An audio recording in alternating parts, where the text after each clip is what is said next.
Hello everyone, welcome back. आज के lecture में हम देखने वाले हैं एट्रेशन लूप्स के बारे में बेसिकली, जिसमें कि पहले लेक्चर में अगर जिन्होंने नहीं देखा है तो प्लीज़ आपसे रिक्वेस्ट है कि पहले वो देख ले। पहले का लेक्चर हमारा यह था कि sequential control statements and conditional control statement के बारे में मैंने वन बाय वन करके if statement, if else statement, nested, बाकी सब के बारे में मैंने विथ एग्जांपल के साथ बता रखा है। तो जिन्होंने नहीं देखा है वो प्लीज़ एक बार पहले देख लो, के बाद आगे का वीडियो आपको शायद समझ में आए। आज के लेक्चर में हम स्टार्ट करने वाले हैं आइट्रेशन या फिर लूप्स के बारे में। आप कह सकते हो लूप भी इसको कहते हैं। ओके, तो इसमें मैं वन बाय वन लूप के बारे में बताऊंगा और विथ प्रैक्टिकल भी करूंगा प्रोग्राम बना के। ठीक है, सो चलिए स्टार्ट करते हैं हम लोग आज का लेक्चर। Loop, okay. आइट्रेशन या फिर loop are use when you want to execute a statement और block statements and blocks of the statement several time. मतलब हम चाहते हैं कि एक ब्लॉक्स को या स्टेटमेंट्स को कुछ टाइम तक एग्जीक्यूट कराना चाहते हैं। ओके, कुछ टाइम तक, सेवरल टाइम तक एग्जीक्यूट कराना चाहते हैं। ठीक है, the repetition of loop is control with the help of the test condition. इसमें है कि रिपीट्स होगा, कंडीशन चेक की जाएगी और वो लूप को कंट्रोल करेगा, उसमें की हेल्प होता है कंडीशन टेस्ट करने में। ठीक है, the statement in the loop keep on executing repeatedly until the test condition is become false. इसमें होता यह है कि जब तक कंडीशन चलेगा, जब तक कि हमारा कंडीशन फॉल्स नहीं हो जाता है। ओके, उस तरीके के लूप को हम इटरेशन लूप से बोलते हैं। यहाँ पे तीन टाइप्स के लूप्स हैं, वाइल लूप है एंड डू वाइल लूप है एंड फॉर लूप है। ओके, आज के लेक्चर में हम वाइल लूप के बारे में कवर करने वाले हैं। तो चलिए स्टार्ट करते हैं हम लोग। ठीक है, तो while loop, it is the fundamental loop statements in a C. It is suited for the problems where it is not know is in advance that how many times statements और block or statements will be execute। मतलब हम while loop से ये कर सकते हैं कि हम कितनी बार तक एक कंडीशन को बार बार चलाना है, कितनी बार तक कंडीशन चेक कराना है और कितनी बार तक उसको एग्जीक्यूट करवाना है। ठीक है, उसे हम while loop में एग्जीक्यूट करवाने हैं। इसका जनरली सिंटेक्स ये होता है कि while लिखा हमने, वाइल के अंदर कंडीशन लिखेंगे, फिर स्टेटमेंट चलेगा। अगर स्टेटमेंट फिर स्टेटमेंट चलने के वापस से वाइल लूप में जाएगा, वाइल लूप को वापस से कंडीशन चेक करेगा, अगर कंडीशन सही हुआ तो वापस से स्टेटमेंट चलेगा। ओके, इस तरीके से मैंने ग्राफिकली आपको बताने की कोशिश करी है। बेसिकली ये इमेज है। ठीक है, तो यहाँ से प्रोग्राम हमारा स्टार्ट होता है, वाइल लूप का कंडीशन यहाँ से स्टार्ट होता है। तो अगर कंडीशन आएगा, ठीक है, अगर कंडीशन ट्रू होता है तो ये कोड ब्लॉक चलेगा, फिर वापस से कंडीशन के पास जाएगी, वापस कंडीशन चेक होगी, अगर वापस से ये ट्रू है तो वापस से कोड ब्लॉक चलेगी, वापस कंडीशन के पास जाएगी। कंडीशन मतलब जितनी बार तक हम कंडीशन लगाते उतनी बार तक ये बार बार चलेगी, कंडीशन चेक करी जाएगी। ठीक है, जब ये कंडीशन अगर फॉल्स होता है, यहाँ पर अगर एक टाइम पर आके टाइम तक आके अगर ये कंडीशन फॉल होती है तो ये कंडीशन फॉल्स रहेगी, ये प्रोग्राम को एंड कर देगी। ठीक है, तो ये था हमारा वाइल लूप का कंडीशन है। ठीक है, फ्लो डायग्राम इसको बोल सकते हो आप। ठीक है, कैसे फ्लो हो रहा है, कंपाइलर कैसे फ्लो होता है, सिस्टम कैसे काम करता है, ये है फ्लो डायग्राम। ठीक है, तो आइए मैं इसका एक एग्जांपल करके दिखाता हूँ, उसके बाद आपको इजी समझ में आ जाएगी। ठीक है, पहले मैं एक क्लास बनाता हूँ, सॉरी एक फाइल बनाता हूँ। फाइल का नाम दे देते हैं वाइल। ठीक है, while dot C. Okay, while dot C दिया है मैंने, तो वाइल से डब्लू ये रहा। अब यहाँ पर हम क्या करेंगे, इंक्लूड करेंगे, सॉरी stdio.h को, और एक फंक्शन एक मेन फंक्शन को मैं कॉल करता हूँ। मेन फंक्शन एक प्रीडिफाइंड फंक्शन है, इसकी मदद से हम यूज करते हैं। इसके बारे में आगे बताऊंगा जब फंक्शंस का लेक्चर होगा तो। ठीक है,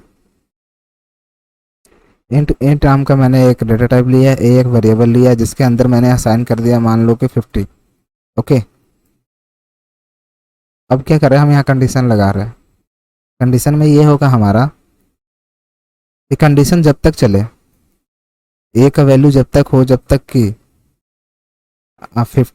50 तक ले लेते हैं कि 50 तक ये आना जाए। ठीक है, और एंड का वैल्यू 10 है, मतलब यहाँ 10 है। अब ये कंडीशन चेक करेगा कि ये 10 है, ठीक है, ए का वैल्यू 10 है, तो क्या ए 10 छोटा है 50 से, हाँ सही है। तो हमें फिर क्या प्रिंट कराना है, तो हम यहाँ पर लिख सकते हैं कि प्रिंटफ ये स्क्रीन पे वैल्यू प्रिंट कराएगी हमारी। सो इस यहाँ पे लिख देते हैं value of A percent D, क्योंकि इन टाइप का है, ठीक है। एक स्पेस ले लेते हैं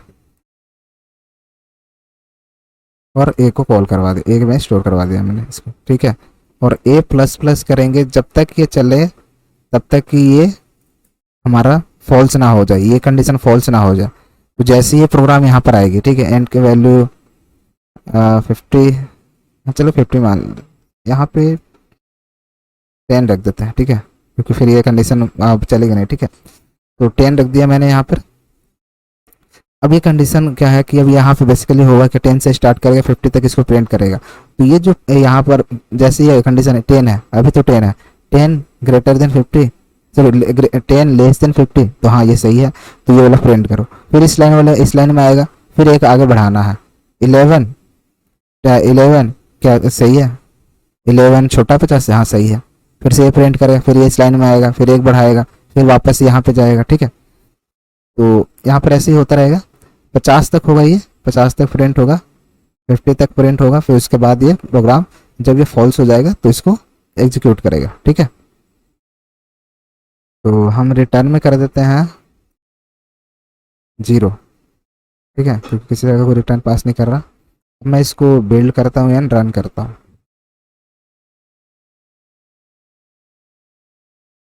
ये देखो आप, ये 49 तक चला है। अगर मैं यहाँ पर इस वाले कंडीशन में इज इक्वल टू भी लगा देता ना, तो ये 50 तक प्रिंट करता, क्योंकि मैंने इज इक्वल टू नहीं लगाया है, इसकी वजह से ये 49 तक प्रिंट करेगा। आप देखो ये, तो आप ऐसे नंबर्स को प्रिंट करा सकते हो। नंबर 10 पे आया, 10 पे चेक किया, 10 पे चेक किया, ये वाला कंडीशन चेक हुआ, तो ये कंडीशन सही है, हाँ ये सही है, ट्रू है, क्योंकि ए छोटा हो जाएगा 50 से, 50 से छोटा है 10, क्योंकि 10 में हमने ए में असाइन किया 10, ठीक है। तो बेसिकली आप यहाँ समझो कि 10 है अभी, ठीक है। तो 10 क्या 10 ये कंडीशन सही है, 10 लेस देन 50, यस ये ट्रू है, तो ये वाला प्रिंट करेगा, फिर वापस ये एक इंक्रीमेंट करेगा, ठीक है। ए में ए प्लस प्लस मतलब ए को +1 करना है, तो ये अब यहाँ कितना हो जाएगा, 11 हो जाएगा। 11 कंडीशन सही है क्या, 11 छोटा 50 से, हाँ सही है। फिर ये प्रिंट को वैल्यू प्रिंट करेगा, तो ऐसे करके ये 50 तक चलेगा। तो ये देखो, ये नंबर्स प्रिंट होके आएगी। अगर आप 20 तक करना चाहो 20 तक कर सकते हो, 30 तक करना चाहो 30 तक कर सकते हो।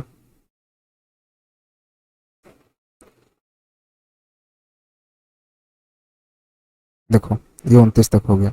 अगर मैं इसको इज इक्वल टू लगा दूं तो क्या होगा,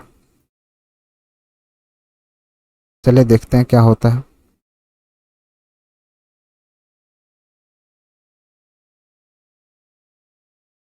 ओके, इज इक्वल टू शायद यहाँ पे लगेगा।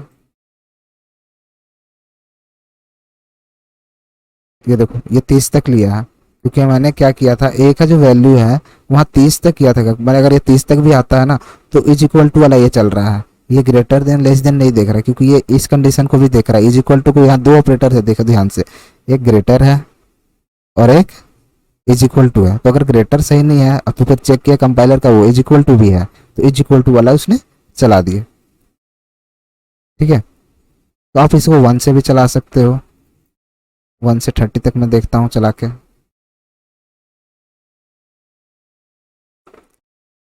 तो आप वाइल कंडीशन का बहुत जगह यूज कर सकते हो। ये देखो 1 से स्टार्ट किया इसने, 30 तक प्रिंट किया है, तो आप इससे बार बार आप उसको प्रिंट नहीं करवा रहे हो। हम कंडीशन लगा दिया, अगर इसको बोल देंगे कि काउंट करके मुझे बता दो 50 तक काउंटर, हम मुझे सीरियल नंबर दिखा दो, तो हम ऐसे करके वाइल कंडीशन के थ्रू हम इसको इजिली बना सकते हैं। ओके, सो आई होप आपको ये वाइल कंडीशन समझ में आया होगा। कंडीशन हम यहाँ लिखते हैं, कंडीशन का स्टेटमेंट जो होता है हम यहाँ लिखते हैं, जिस तरीके का भी कंडीशन है उसके अकॉर्डिंग हम यहाँ पे कंडीशन लिखते हैं। फिर उसको हम इंक्रीमेंट करना चाहे डिक्रीमेंट करना चाहे कर सकते हैं। सो क्या हम यहाँ पर एक बार डिक्रीमेंट करके देख सकते हैं क्या? डिक्रीमेंट करना होगा तो फिर हमारा कंडीशन जो होगा उसे हमें चेंज करना होगा। यहाँ पे हमें 50 कर देते हैं, यहाँ पे हम 30 कर देते हैं और इसको 1 कर देते हैं। क्या चलेगा क्या? हम चेक कर रहे हैं, ठीक है। आप प्रोग्रामिंग करोगे तो ऐसे चेक करोगे तो आपको इजीली समझ में आएगा। ओके, तो आई थिंक ये नहीं चल रहा है, हमें कंडीशन चेंज करना होगा।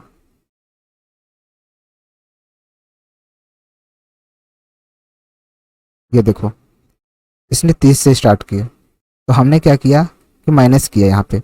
अब यहाँ पे क्या है, 30 है, 30 में से एक और माइनस हुआ, 29 हुआ, 29 चेक करेगा, फिर यहाँ पर 28 आएगा, 28 को चेक करेगा, फिर 27 आएगा, 27 को चेक करेगा, अब 1 आएगा तो वहाँ तक चेक करेगा ये, तो वहाँ तक ये प्रिंट कर रहा है, देख रहे हो आप। ओके, सो आई होप आपको ये वाइल कंडीशन समझ में आया होगा। आप इसका प्रैक्टिस करो और बाकी जितने भी मैंने बता रखी है उन सब के बारे में भी प्रैक्टिस करना। तो ये था हमारा वाइल लूप, एक बार आप इसको प्रैक्टिस करोगे तो इजीली समझ में आ जाएगा। कंडीशन आप अलग अलग चेंज कर सकते हो, ठीक है। सो मैं नेक्स्ट लेक्चर में आपको डू वाइल के बारे में बताऊंगा, डू वाइल के बारे में इसका डिफरेंस क्या है वाइल एंड डू वाइल में, वो मैं आगे नेक्स्ट लेक्चर में बताऊंगा, ठीक है। Thank you.